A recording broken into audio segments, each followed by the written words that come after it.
Our next speaker is in the, well, if you will, the green room. I want to call it the blue room or the red room, but hey, whatever room you want to call it, is sitting in the back room there. He has been on Beyond Clean with Ace a number of different times. He is also an author of a number of different articles on CleanLink. He's also published some on ISSA Today. I've worked with Mike since about 2007. We were both talking about green and healthy projects and products and services and principles. And Mike is a person that throughout all of the different jobs that he has held since I've known him, he's all about being a catalyst for positive change. Now, if you want more information on Mike and his messages and his talking, you can go to his booth. You can see it there. Mike is the CEO of Sawchuk Consulting, and he is from St. Catharines, Ontario. Mike, good to see that you're here. I'm going to leave and I'll pull up your presentation. Folks, enjoy Mike's talk. Do you have a lawnmower engine powering your car? Thanks, David. Good day, everyone. Welcome to my pep talk, People Engaging People. Do you have a lawnmower engine powering your car? Of course not. You have an engine capable of moving your vehicle, and that same logic should hold for your cleaning operation or any operation for that matter. In today's world, an apathetic cleaning operation will not survive, nor will its people, nor will its leader. Why? Why is that? Because there's a heightened awareness for better cleaning, and there's a need to be better prepared for the next pandemic. For these reasons, facility managers and custodial leaders must ensure their operations are on top of their game and be prepared to deliver the value expected by today's and future stakeholders. What makes the difference? What makes the difference between an A-level facility manager or custodial leader who becomes an industry-recognized icon and an apathetic leader who always seems to fall behind? Let's take a quick look. Contrary to most cleaning operations, what they do, if you want to maximize your results, that is clean, safe, healthy, at the lowest overall cost, do not simply focus on the 4 Ps, that is products, procedures, protocols, and policies. What? You're likely asking yourself?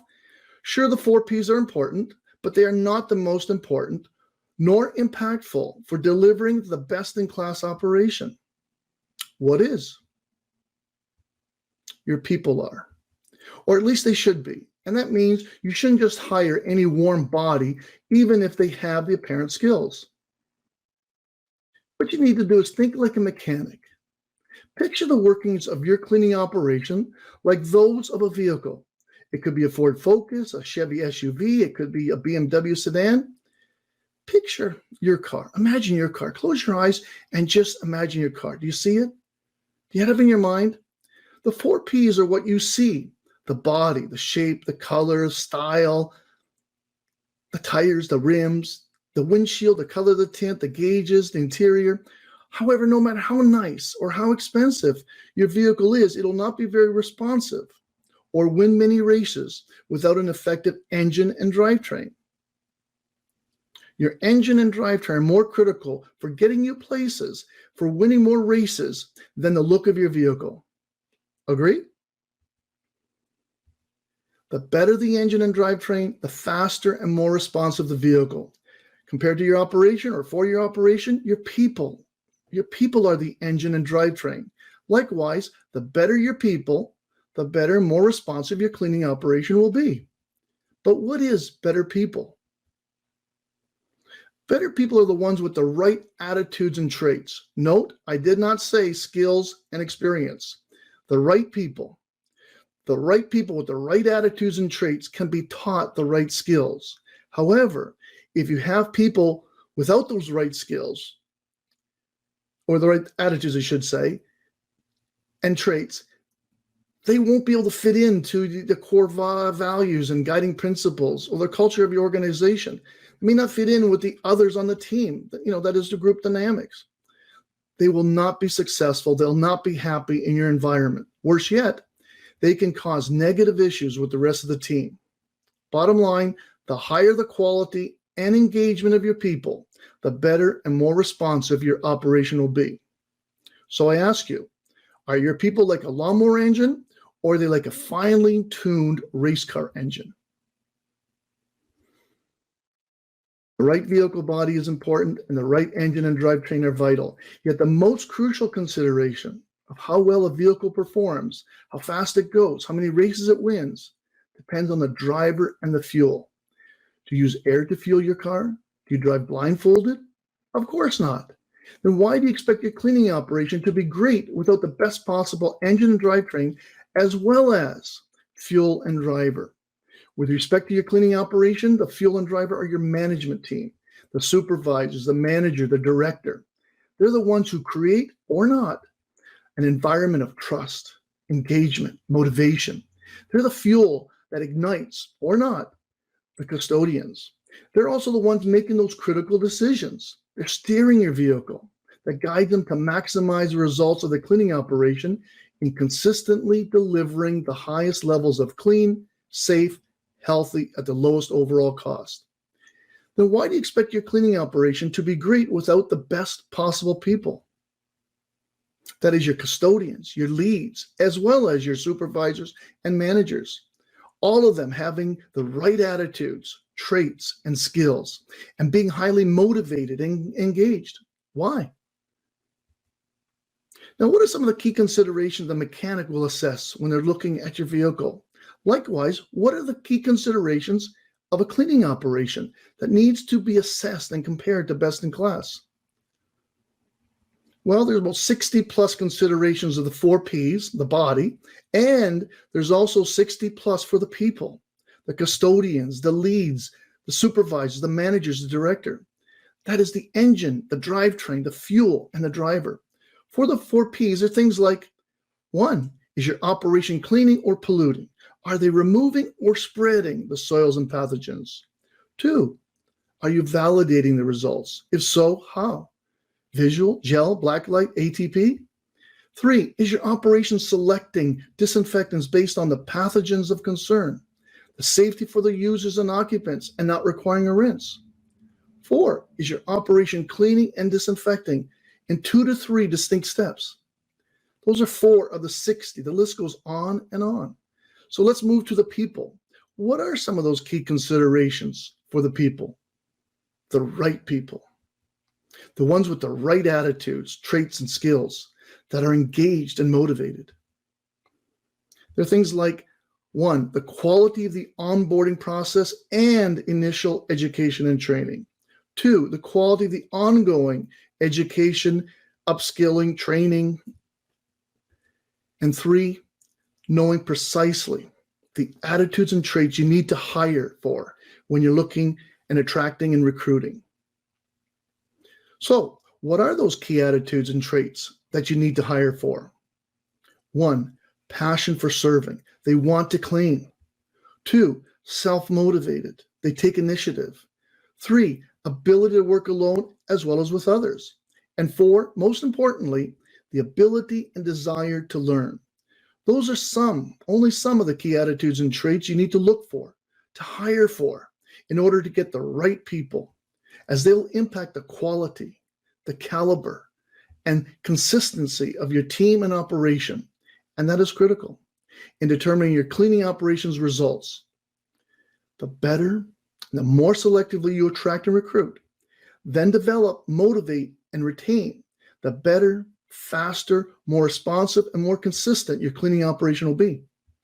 Now, moving to another group of people, your managers and your leadership.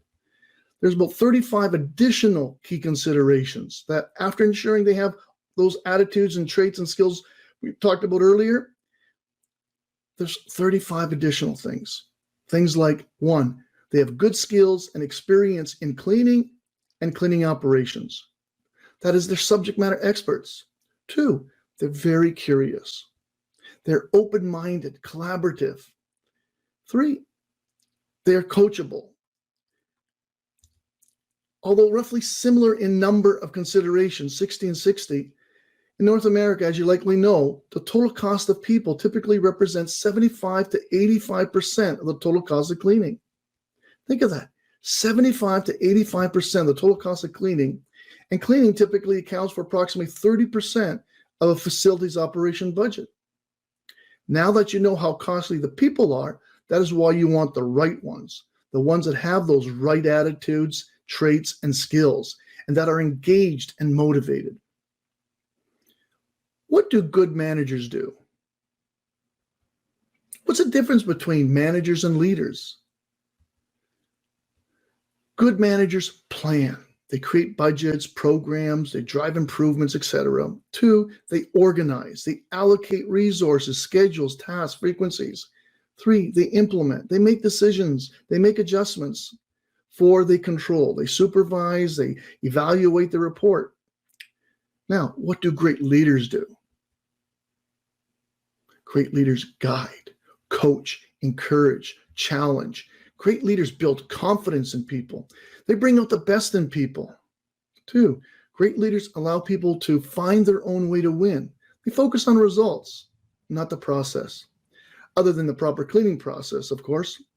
3, great leaders support the team by providing the required knowledge, training, and resources. 4, great leaders make their team members feel that their work and that those people are essential and appreciated.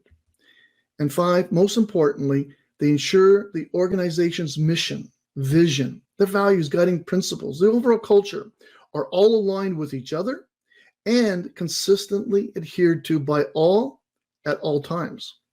That's what gives people their purpose, their North Star, a genuine and authentic connection. In conclusion, great leaders create the environment that develops those motivated, engaged, and efficient employees with those right attitudes, traits, and skills to produce consistent operational excellence. To do all these things, great leaders must have the following traits. 1, high ethical and moral standards. 2, a genuine care and respect. 3, they balance confidence and humility.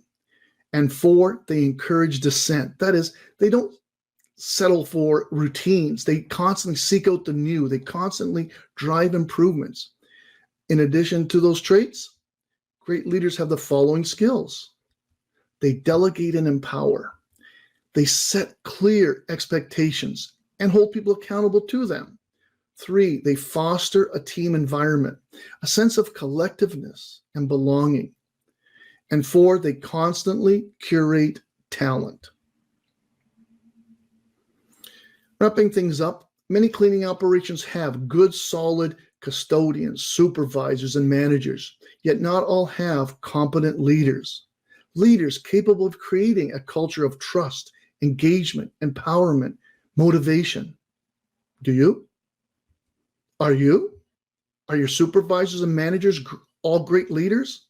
Again, you can't ignore the 4 Ps completely. You still want a nice looking vehicle, don't you?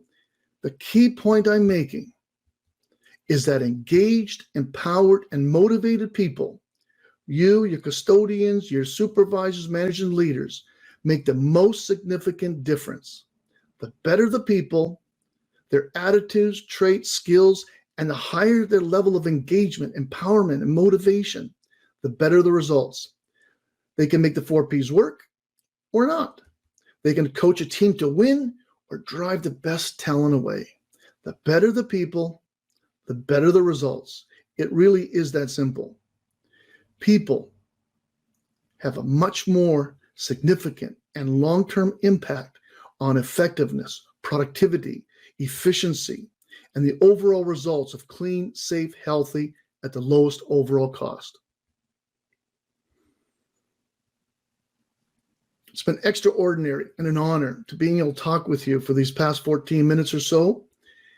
We together can make the world a cleaner, safer, healthier place, one facility at a time, by focusing on our people, having engaged, empowered, and motivated and skilled people To do this, we need to know what attitudes and traits to hire for, and then provide effective education and training to develop the required skills. And we need leaders that create an environment that is empowered and focused, working as one team with one embraced mission, vision, and purpose. Only with the best people possible, including the best possible leadership, will we win more races. Now, what kind of engine do you have powering your car? If you're not happy with it, do what you can to change it. Take what gravitates with you from this pep talk and make the changes to your vehicle. That is, make changes to the body, your 4 Ps, or the engine and drivetrain, or the fuel and the drivers. If you want to explore more, join me and other like-minded professionals right after this pep talk at 10:25 this morning in the chat room. We'll take a deeper dive with a group discussion and learn from each other with additional helpful information and tips. In conclusion, take care of yourself, take care of your facility, go safe, go well. Thank you.